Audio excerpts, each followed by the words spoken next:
My name is Lisa, and I am a full-time housewife. I live with my husband Noah, our daughter Madison, and my mother. On this day. Shall we get started, then? Our family's traditional. Let's play the Guess Who Made It championship. Yeah, drumroll please. Here it comes. The game where you get punished for no reason. Though, that's not true, is it? Yes, you just have to guess who seasoned which dish, mine or mother's. No, it's tough because we're family and our cooking styles are similar, right? It's really hard to guess. Oh dear, it's not that difficult, right, Madison? Yep, Madison can definitely tell them apart. How can you tell? Okay, let's start with today's dish. Here's the meat and potatoes. Oh, I might be able to guess this one. After that, we'll have sashimi, so do your best. Sashimi, really? That's a whole different story. We originally lived as a family of 3, but a few years ago, Mother came to live with us. The main reason was that she became ill and needed care. Madison has been actively helping with taking care of Mother. Madison, thank you for always helping take care of Grandma. No problem, it's not a big deal for me. Both of you, thank you so much. I'm really grateful to Noah too. It's okay, we want to help. Plus, helping with the cooking is really fun for me. Right, Noah always seems to enjoy it too, so don't worry. Lisa says that, but I'm always giving Noah difficult tasks. I wonder if he's okay. Grandma's cooking is delicious, so he must be fine. Besides, I want to eat more of Mother's cooking. Well, okay, let's keep counting on Noah then. Yeah, drumroll please. Despite her brave front, Mother's condition has visibly worsened recently, with a noticeable decrease in her appetite. Before she moved in with us, Mother lived in our family home with my Aunt Rosamond. So, it turns out my recent health problems are due to my illness. I've been told I'll need care soon. What? Are you okay? Yes, I'm fine, but I'll likely be a burden soon. No way. I absolutely can't handle caregiving. If it comes to that, I'll leave the house. So, sister, please take care of Mother for me. Wah. Wait a minute, Rosamond. After leaving Mother behind, Rosamond went away and we lost contact with her. We then welcomed Mother into our home, but a few months later, her condition worsened and she passed away. Following that, we held Mother's funeral. My mother-in-law. She kept cooking until the very end. The taste was changing, but I loved Grandma's cooking. Yes, she always put so much love into it. Thanks to her, I even learned how to cook her recipes. Yes, now that's all I have left of her. Sob. She always said that. Mom. Mother-in-law. Thank you for the delicious meals. Many people came to say their final goodbyes to Mother, showing how much she was loved. Then, Rosamond, who we hadn't heard from, appeared. Wah! Mother! Mommy! Why did this happen? Rosamond? Why are you here? Why? Why didn't you tell me before Mother got like this? I tried calling, but it wouldn't connect. And you blocked me online. You should have kept calling. Oh, Mommy. This can't be true. Wake up, please. Rosamond. Everyone, please listen. I was kicked out of our family home by my sister. What? When we learned that Mother needed care, I said I would do it. But my sister forced me out and took Mother away. Wait, what are you talking about? My sister is terrible. She's trying to monopolize our family home and inheritance under the guise of caring for Mother, isn't she? Because of that, I couldn't be there in Mother's final moments. It's all my sister's fault. Wait, that's enough. I'm sure you've been using Mother's money for your own purposes. This treatment. Mother won't rest in peace. It's too cruel. I didn't do that. What are you suddenly saying? Quiet. It's useless to try and cover it up. I'll settle this in front of everyone. I'll prove that my sister is the bad one. Hearing Rosamond's words, the relatives started to look at me with suspicion. Seeing Rosamond smirking, I realized she was trying to win over the relatives for the inheritance. Although I was angered by this, I stood there unable to do anything, when... Enough of this. Stop this shameful behavior. Wah. Father. Yeah, I called him. Mother-in-law asked me to before she passed. Father, listen. Because of my sister, I couldn't be there for Mother's last moments. That's why I'm telling you to stop. Don't act so disgracefully. What? That's not true. It's my sister who's despicable, not me. You never change, do you? Lisa didn't kick you out. You refused to take care of mother. No, that's not true. I was willing, but my sister forced me out. Don't lie. You disappeared as soon as caregiving was mentioned, even though we lived together. And then you went completely out of contact. Grandma was sad about you leaving. She always talked about how lonely and sad she was. Mother-in-law felt guilty about being a burden to the family. You, who lived with her, should have reassured her first, but you ran away and left her feeling that way. No, that's not true. Don't be fooled by them. Father is in on it with my sister. They're after the inheritance, I'm telling you. Conspiring? Really, you? Frustrated by Rosamund's insistence on portraying me as the villain for the sake of inheritance, I decided to explain. I would never do such a thing. Besides, Father and I hadn't been in contact for a long time. That's right. I hadn't been in touch with mother since the divorce, but I kept in contact with her. Really? Yes, despite our differences. We were together for many years, so I kept up with updates. So, I knew about her illness and what you did after finding out. I'm not heartless like my sister says. Besides, there's no proof. You're just saying horrible things about me without evidence. Father must be after the inheritance too. You've been treating us quite lowly. Here, let me show you. This is the email exchange from that time. It's true. I didn't know about all this correspondence. Sorry, we agreed to keep it quiet, not to stir things up.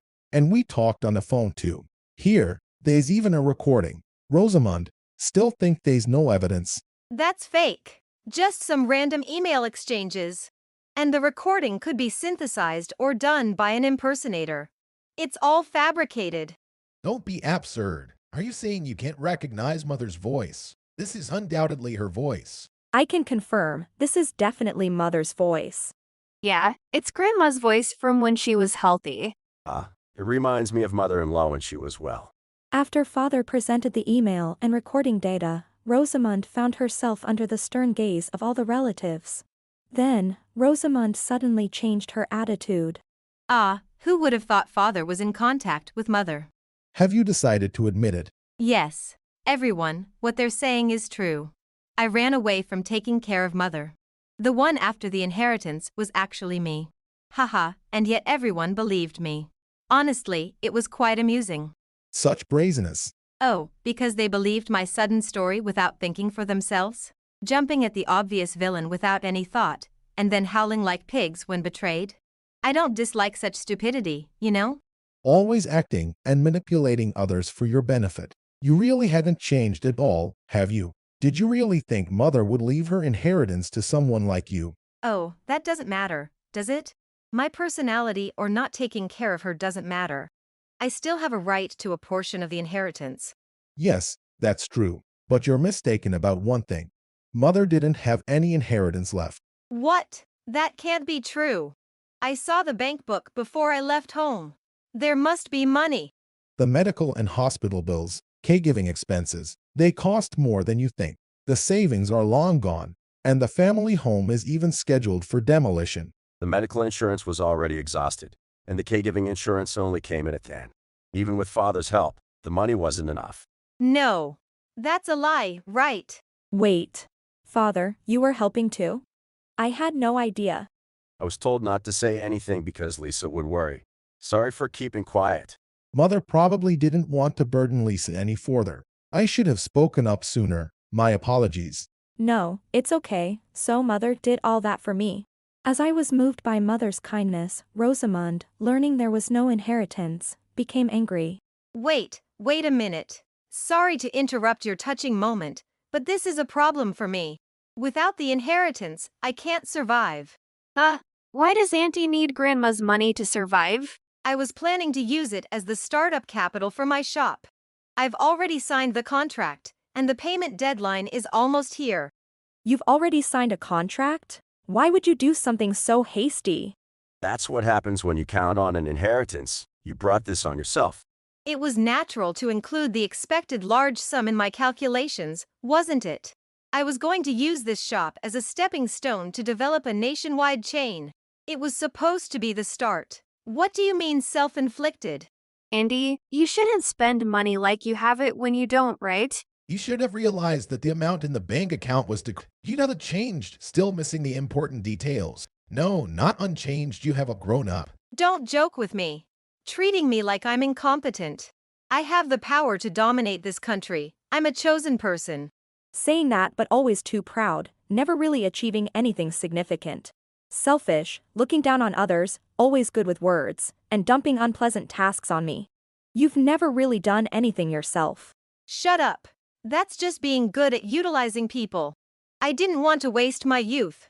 You should be thankful I made use of you. Anyway, that's not the point. I need money. Father, lend me some money. Is your store guaranteed to succeed? Of course. It's destined for huge success. Then you should be able to borrow from a consumer finance company. I won't lend you a penny. What? Why won't you lend to your own daughter in such trouble? In response to Rosamund's selfish remarks, Father quietly shook his head. I've had enough of you. You only contact me when you need money. It's been a long time since we've had any real parent-child interaction. Rosamund, I'm cutting ties with you. Don't rely on me anymore. What? Cut ties? You don't have to go that far. I'm also cutting ties with you. I can't forgive you for the pain you caused Mother.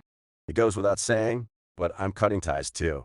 From now on, we're nothing to each other. Don't cross that line. Wait, just a minute. What's gotten into you all? We're family, aren't we? How can you cut ties so easily? You've brought this upon yourself with your actions. The past is the past, right? Look at the present, the future. What a sad story to discuss in front of Mother. Indeed, Mother might be saddened. But that's because you cared more about her savings than her well-being. You said to look at the now and the future, right? Right now, you've tried to deceive the whole family for money and begged Father for it. All I can see in your future is greed and self-interest. No, that's not it. In the future, I'll be the owner of several stores. Andy, let's focus on reality, not the future. Enough. This conversation is over. You don't belong here. Leave now. No. Wait, if things stay like this, I won't be able to borrow money from anyone. Still worried about money at this point. You're consistent, I'll give you that. Just live your life obsessed with money then. Take care. There are things more important than money, you know? Bye-bye then. No. My money, my plans, my glorious future. Why did this happen? Rosamund left the scene muttering to herself. Afterward, she went around asking each and every relative for money directly, but she was turned away at every turn and eventually cut off by all of them. Unable to secure funds for her shop's opening, she had to give up on the venture. The penalty for breaking the contract almost depleted her meager savings. Despite trying again to open a store, she was unsuccessful and ended up in debt. Thus, Rosamund was forced to take jobs she didn't want and couldn't afford the things she desired, spending her days longing for a dream that remained just a dream. Meanwhile, our family. Hey, Grandpa, why can't I see anything when I hold my hand up to the sun? That reminds me of a song. You can see your veins unless it's dark. Dark as in the shade? I tried in the shade, but it still didn't work. It's still too bright in the shade. You need it darker. That song lyric was said to be created by holding a hand up to a light bulb in the middle of the night. I see. A place where sunlight can't reach, but you can still see the sun. Got it. The bottom of a dried up well. Hold my hand up to the sun at the bottom of a well. That sounds pretty hopeless. Sorry, no, that wasn't the song. That would be an interesting idea, though. Since then, we started having regular interactions with Father. Initially, Father tried to keep his distance, but he relented after Madison expressed a desire to see him, and now it's become a settled arrangement. Reconnecting with Father has been both nostalgic and enjoyable, and Madison is always thrilled when he visits, making it an essential event for our family. Living days I couldn't have imagined before, I'm reminded that you never know what life will bring. But for today, our family continues to spend our time together, happily and closely bonded. Thank you for watching. If you enjoyed this video, please don't forget to hit the like button and consider subscribing to my channel for more great content. Just click on the subscribe button below, and don't forget to ring the notification bell so you'll be the first to know when I upload a new video. See you in the next one.